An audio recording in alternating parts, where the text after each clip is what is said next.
Welcome to the Atlanta Gladiators podcast, your go-to destination for everything Gladiators. Twice a month, live from the Business Radio X studios at the Gas South Convention Center, play-by-play broadcaster Liam Gotimer will interview a Gladiator about his journey to professional hockey. This week, we're proud to highlight number 33 Michael Marchesan, the second-year pro that has quickly become a fan favorite in Atlanta. So sit back, relax, and enjoy episode 59 of the Atlanta Gladiators podcast. Hello, Glads fans, and welcome back to the Atlanta Gladiators podcast. I am your host, Liam Gotimer, and today I am pleased to be joined by Gladiator forward number 33, Michael Marchesan. Marshy, thank you for taking the time today. No, thank you for having me. Cool. I want to get into your journey to professional hockey, but let's start off talking about the club. The team enters Friday's game against South Carolina with a record of 14, 13, 3-1, winners of 7 of their last 10. What's been going well? I think we just all bought into the way we play, and we play like a consistent, keep coming at you kind of game. And like when we get away from that, especially as he was saying too, on 3-3 is like you play with your heart over your brain sometimes, and it doesn't turn out well. But I think when we play with our brain, we play to our systems, works well, and obviously last 7 out of 10.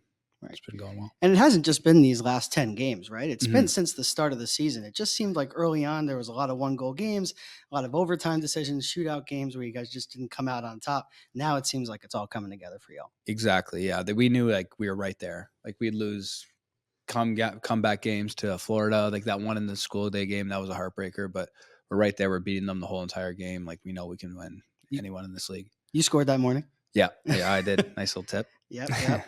Cool. So let's go all the way back when you were growing up in Burlington, Ontario. How did you first get involved with the game? My dad, so he played growing up and he played in university. And we would just go on the ponds around and play. And I would watch it growing up, play mini sticks or whatever with him. And we just grew up playing it. Were you always a forward? Or Yeah. I tried actually goalie once because I loved Carey Price. And He's like, "You're not a goalie. You're not going to be a goalie." And I was like, okay, whatever. And I actually played one game in house league and got lit up. I cried and I never wanted to play again. That was your last time in the net? Goalie. First and last time? Yeah. Street hockey, I'm all right though. How many shots did you face that day? Do you remember? Like save percentage, just not too I maybe saved 2 shots. Okay. They lit me up. All right. Forward all the way. Yeah. So you idolized Carey Price. So obviously you're a Habs fan growing up in Ontario. How was that? Leafs household, whole entire family. And I was a Leafs fan growing up. And then I think I was about like 6 or 7 years old. I was young.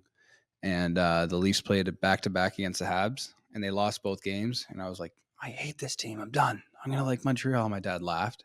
I was like, oh, is it funny? And then just stuck with the Habs ever since. Can you imagine the frustration that you would feel if you had stuck with the Leafs? I know. I kind of saved myself there. Yeah. They're looking good right now, but we'll see if playoff time comes. Yeah, no, we definitely will. So now going forward in your career in professional hockey, you played 4 seasons in the Greater Ontario Junior Hockey League. Talk to me about your time there. How did it help your development and, for you to get to the next stage? Yeah, so it's a junior B league, but it was rated higher than like the OJ my first year, which is a junior A league there, it's a really good league, I'd say, in junior B. I don't know about it now, to be honest, but back then it was good. Like all these OHL draft picks, they would play 1 year there, or they'd come down if they were a 20-year-old and they didn't think they were going to go far. They'd play junior B, get some pay or whatever. So it was a good league. I billeted my first year in Pelham, and then I came back, and that was like a big learning curve too, because I came from like AAA, and I was just like, oh, it's junior, whatever. It was way harder hitting, everything like that. Obviously not to the level here now, but it's good. I had some good teammates, good coaches, helped me learn. You played for a few teams in that league, but most notably the St. George Ravens. You were an alternate captain, and you had your best statistical season there. What led to your success with that club? So I needed a shot, really. I think like to be the top guy, and I was just not there yet. But when I was the 2020 season, that was my 20-year-old year. That got cut short, but we played exhibition games, and I was shooting a lot more and scoring a lot more. So I think my confidence really kicked in there. And training off season, I trained a lot. And going into that one, I was like, well, give it all you have. And then I had my buddy Brody there, and we were just like working back and forth together, pass the puck like all over the ice. It was pretty fun. And then what led to your decision to head to the FPHL shortly thereafter? So I had no idea about any of those leagues, SP, anything. I knew about the Coast, AHL, and NHL, obviously, in Europe. Right. and I thought my path was going to be Europe. And my coach at St. George was like, "Why don't you try like the SPA? You can easily make that." And so I went to Huntsville's camp, their free agent camp. What a money grab that was! It was just all kinds of talent level, like beer league people just saying, "Hey, we're going to come out for a day," and I got a shot to make the main camp out of that, which was good. And I thought I played really well and like could have made the team, like top six, and I didn't end up making it. Like they had guys, a lot of returners and everything. So I got cut there, and I was like, well, what am I going to do? And then I had a phone call with Binghamton in the FPHL and Danbury, and they're both like, we really want you. And Binghamton, what sold me was like they have AHL rank, and they were like, we'll give you first line this, first line that. And went there, played 3 games. I maybe played 6 shifts. I got a fight, and that was it. And I was like, okay, like I'm not staying here anymore. I asked for my release. Wild story about that. And then I went home, and I was like, am I done hockey? Like, I don't even know if I belong in this. Like, I don't like it. Danbury called with a guy who went to Huntsville because he was trying to get me there too. And he's like, just come. And their coach, Billy McCreary, he's in Kalamazoo right now. Yeah. He was like, yeah, we'll give you a shot. So I was like, hey, that's all I asked for. And worked my way up from 10th forward to first line. Had a good year there. And I was probably the closest team I've ever been through. And everyone was just for each other. And we lived in a hotel, double bedroom. Everyone was beside each other, so we'd constantly hang out. And it was really fun. You made like $100 a week, and we were just there for hockey. We loved it. Ended up having a good year. OT winner. We were down reverse sweep, and then playoff MVP. It was pretty good. Yeah. So seems like an amazing story. So tell me more about that playoff run. I mean, you had 13 points in 10 games. So talk to me about what went well there. Yeah. So we played Elmira first, and we beat them all year. So we were confident in everything. But like each time we played them, it was best 2 to 3, I think, this first series. And what was it? Yeah, they scored first, I think, both games, and like we weren't worried at all, and we just came back, steamrolled them, and I had a good line. We worked well together, and we were just putting up points. I want to work back to what you said about when things had not worked out in Binghamton with the Black Bears with you, and you kind of had a decision to make on where you were going to go. How kind of close were you to Quitting? hanging up the skates? Yeah. Yeah, I was close. I was at home for a week and a half, and as soon as I asked for my release, I was expecting, okay, well, these guys will take me. Like I just came from SP camp, Right. and they didn't. They're like, oh, we're full right now. And I was like, oh my god, what the hell? So I was just back to training. And then I was just like sitting at home on my phone, like watching some of these games. Like I can easily play in this league. It's not a problem. Just need someone to give me a shot. And then I got that text, packed up everything as quickly as I can, drove down, and it was stressful because I was like, well, I don't want to quit, but like, should I? Is it worth it? And everything happens for a reason. Just goes to show you don't give up on your dreams. So. Exactly. Yeah. And then you make the jump from the FPHL to the ECHL. What was that process like before the beginning of last year? How did Nezzy get in contact with you before training camp? How did that all go down? So I knew I wanted an East Coast camp regardless. I was training with this guy, Matt Carey, at that time. And I felt good. I was training with Coast guys, AHL guys, and NHL guys all summer. And I felt good, confident. And then I signed with Macon, and the coach there, Nieder, he was like, I'll get you a camp if you sign with me. I was like, that's all I want. And like, that was my selling point to like the SB team. I was like, if you get me a coast camp, I'll sign with you. He's like, yeah, I'll get you one for sure. I know Nezzy. And then it was like October 6th or something. I was still working like construction right before camp, and I was like stressed. I was like, okay, I guess I'm going to the SB. Yeah. And he called me. He's like, yeah, like I saw some of your goals. Like, and the first thing he said was that first one of the finals, I got to that game in the game 7. And he was like, that was a bad rebound, but good for you putting it away. And I laughed, and I was like, okay, yeah. He's like, yeah, just come down and see how you do or whatever. And obviously did well enough, made the team, and it's history from there. So going back to last year, how would you assess your first year as a pro and learning under head coach Derek Nesbitt in his first year?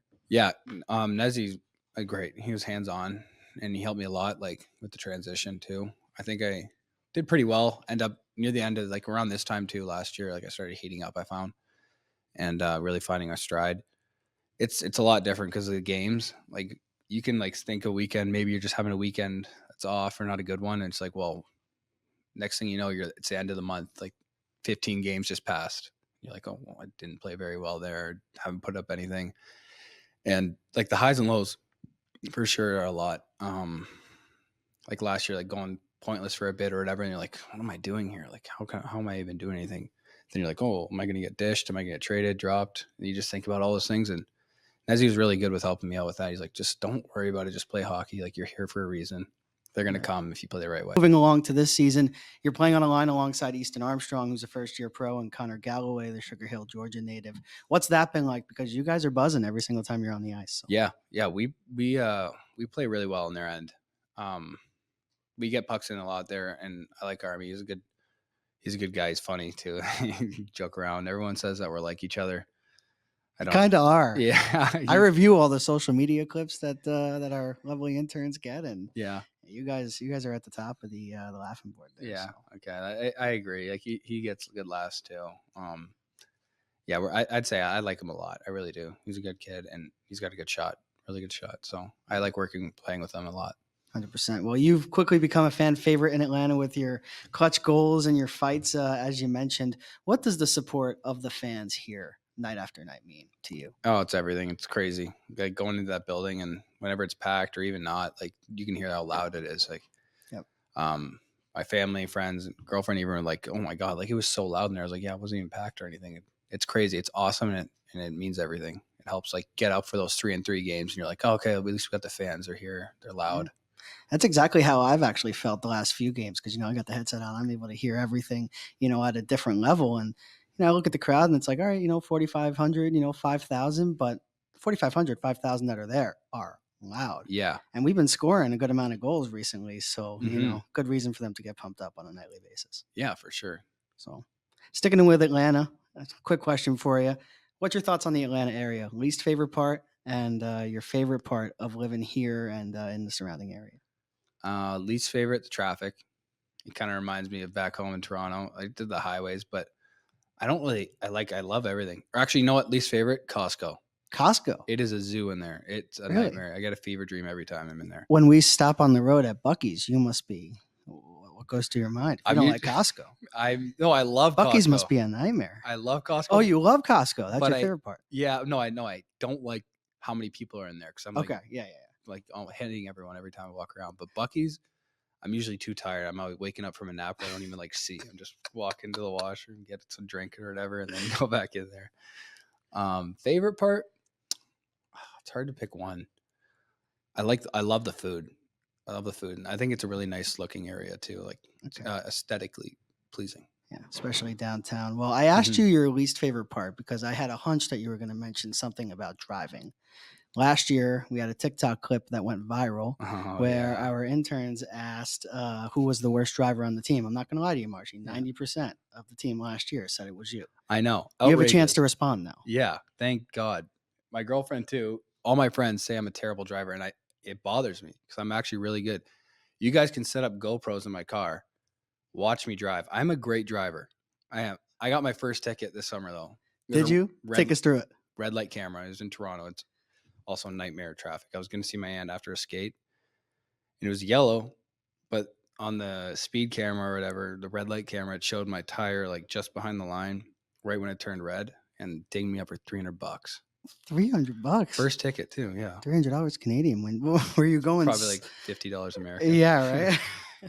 Were you going slow at least? Because if it's a yellow light, right, you just go slow. But right as it turned red, just the backside of your tire just was there and got detected. So no, I was trying to make the light, so I was probably speeding up a bit, but it was the fact that I was behind the line when it was red. So, all right, yeah. Well, back to hockey. I recently asked you about you dropping the gloves, not only this year, but last year. Not exactly a quote unquote enforcer on this year's team. How do you feel about kind of embracing that role when the situation warrants it on the ice this year? Yeah, I don't call myself a fighter by any means. I don't think that's who I am. I think I'm just a old fashioned power forward, and you can do it all. I can score goals, assist, hit, and fight when I need to. Especially when someone gets hurt, like Cranny stuck up for me in Jacksonville. I think that's what it's all about. You got to stick up for your teammates at the right time or in the right moment. We're down, whatever, 4-1 or whatever, and we're in it. Maybe need a fight. go for it. Well, Marshy, when you drop the gloves, the fights aren't necessarily long. No. They're short. It's Yeah. usually one punch and they're out. What's your strategy? Are you just trying to rear back, get as much force on it as possible, or Yeah. what's your mindset in those moments? Yeah. So I took a lot of MMA growing up. Okay. But just a couple times actually in school, I got suspended for fighting. My mom was just getting on my case or whatever, but it's not like I'm looking for anything. I just stick up for myself or stick up for people that I like or love. Right. And so my dad put me into MMA, teach me a couple things. And my uncle is actually a fighter in the OHL. So he's showed me a couple things too. And honestly, whenever the gloves drop, it's just you black out. It's just like instincts. Actually, another person who's helped me a lot is Daniel Amesbury on Kansas City. He was in Danbury Former with me. teammate of yours. Yep. Yeah. So he taught me a lot. And there's actually this one practice, he brought out MMA gloves. He's like, I want you to hit me as hard as you can. And I was like, no, man, I'm not going to hit you as hard as you can. He's like, no, I want you to. And so we were just going back and forth or whatever. And he taught me a lot of moves too that help. If I get in a certain situation, like the way our bodies are positioned, and sometimes you want to lean them away, turn a certain way so that they can't reach you. But like for the most part, yeah, I just want to punch them as hard as I can, put them out, put them down at least. There were a couple. I know there was one in Jacksonville, you against Connor Russell, right? And then one in Greenville, you against Modry last year. So Yeah. definitely bouts I will never forget. Yeah. Going back to the team overall, obviously it was just a little bit of a struggle last year. What was the team's overall mindset coming into training camp? Was there a little bit of a chip on y'all's shoulder for the players returning and coming back, just wanting to have a better year? And subsequently, you guys have done that as we approach the halfway mark. So can you speak on that a little bit? Yeah, 100%. Nezzy was very vocal in the summer. Like he'd call me once every 2 weeks, maybe like sometimes or during the playoffs, and just like, hey, like look at this, like see this one, we're going to do something similar to this. And like I think the difference is too, like, yeah, we have a huge chip on our shoulder. Like no one wants to go through that. It was miserable. Yeah. But we knew how good we are and how good we can be. And Nezzy and Ginner have just laid it out flat. Like, so that last year there's a couple questions here and there, maybe like, oh, what if we're in this situation? Every situation you can think of in the D zone, O zone, anything, like they have it answered for you and you know what to do. So I think that really helps a lot too as a player. Like no matter what, like when your brain goes and you're tired, you're like, where do I go? And you're like, oh, it's automatic. I know where I'm going. Wow. Love that. So you mentioned Ginner. What has his impact been since he's come to the team? Great. Right. Like the first in training camp, actually, because I was suspended from last year. Right. He's like, you might not be where you want to be on the lineup, but don't worry about it. Like, we're just trying to fit out roles right now. And you're a huge part of the team. Like, and that's such a huge feeling. Like when I know I do, like maybe other players don't, but I can get in my head pretty easily sometimes. And like something like that, like just that little bit of reassurance is massive. And he's great on the PK. Like just like Nezzy, like he'll lay it out flat, and they have a good way of reaching the players. Well, I know that I'm not a head coach, but just watching the team's turnaround, the line of you, Army, and Gallo and Connor have been just a huge impact. Just at even strength, you guys have been awesome. So Thank you. Keep doing what you're doing, and glad to see that the coaches have had an impact in that as well. So coming into the midway point of the season, obviously team playing the best hockey of the year. What do you guys have to do to continue it, and hopefully stay in the mix for a playoff run as we come towards the end of the year? Stay together, stick to our systems, as blatant and boring as it sounds. We're the best 5-on-5 team, I think, in the division when we're playing at our systems. And our power play is looking really good now too. It's heating up. Penalty kill is always good. So just stick to the same stuff that's been working. South Carolina coming in on Friday. What makes them tough to play against? They're a really skilled team. They're hard too to play against. Kind of like Norfolk. They hit a lot. Rough team. Yeah, they're really skilled. They got some veterans on there and some skilled guys like that. Megara. He's good. Austin Megara, yeah. Sewanee native. Yeah, we just shut them down. Play our game. Like whenever we're below the dots in the ozone, like no team can hang with us. So right, I think that's going to be a focus point and attack the net. Right. Certainly. Cody Sylvester notches his 500th point in his professional career as a winger that plays on the left side, just like Cody. Talk to me about what it's like having him just as a veteran presence, someone who's been around the league, not just here in North America, but out in Europe as well, and reaching such an achievement like that. What kind of influence has he been on you? And just talk to me about his impact on the group overall as alternate captain. Yeah. So like even last year, the first thing I asked him was like, so what can I do to score goals here? It's like just hang around the net, be around the net, and just be hungry and ready. Great guy, and he helps out everyone. It's amazing to watch him, and like you'll see moves that he does in practice or even in the game. You're like, oh, I didn't even think of that. Like I didn't think you can even think that while you're getting the puck or whatever. So it makes you think of like other plays you can do too, or you can implement that in your game somehow, and like try and do what he does, but not on his level, obviously. And it's crazy that he has that many points. It's impressive. Eric Neely comes back after a year of retirement serving as an assistant coach. What has he meant to the locker room? Because last year, we talk about that there were a multitude of reasons as to why the Gladiators only had 23 wins at the end of the last season. How does Eric Neely help to change that? Just his presence in the room. He's a dog. He like one puts up so many points too, and you're like, oh my god, he had 4 points tonight. Right. He scores, he hits, and he even fights. When he fought one of the biggest guys in Orlando, like that guy's massive. Jabril Touré. Yeah, and he held his own, like he really well. Like he's not afraid of anything, and he takes a beating. And you see him; he's just always trying to get better. He's working. He's here with us. And it's inspiring to see that. Like he takes a hit, gets up. Maybe he's cut, bleeding. He's back out there, just fighting for us. And does that motivate you as a younger player? Mm-hmm. Especially when the club's down and you see Niels going out there, putting his body on the line, taking a big hit to make a defensive play, to prevent a goal. For sure it does. Yeah. He leads by example, and it makes you want to do the exact same, go through a wall for him. 2 more questions for you. Mm-hmm. The goaltenders, Ethan Heider and Drew DeRitter. Hyde's, of course, first-year pro, and Drew DeRitter, first year with the Gladiators. How does it feel as a forward to know that night in and night out you have a goaltender that's going to give you a chance to win? Oh, it's so massive, and I feel like I haven't had that in a while. Obviously, we had good goalies last year. We did. But, like, they stand on their head. They make unbelievable saves, and every night, like, they'll bail us out. Right. Like, they'll backdoor play. They'll make a save, and they're really good, too. And it's good to shoot on them and try and score on them, too. So when you do, you're like, okay, this is, like, top goalie. So I can do this in game, too. But they have our back, and that helps us play so much more freely. Marshy, I ask every single guest on the Atlanta Gladiators podcast this question. Mm-hmm. A super interesting fact about you, and not your Fortnite skills. I'm going to ask you about that after. Terrible. So a super interesting fact about you that fans may not know, or even teammates may not know. Put me on the spot. They know I'm an all-American Canadian athlete. There's no sport I'm not bad at, but I tell them that every single day. And they're like, no, you're not, whatever. We just go back and forth. I'm like, okay, we'll go to the basketball court. We'll go here. We'll go there. Super interesting fact.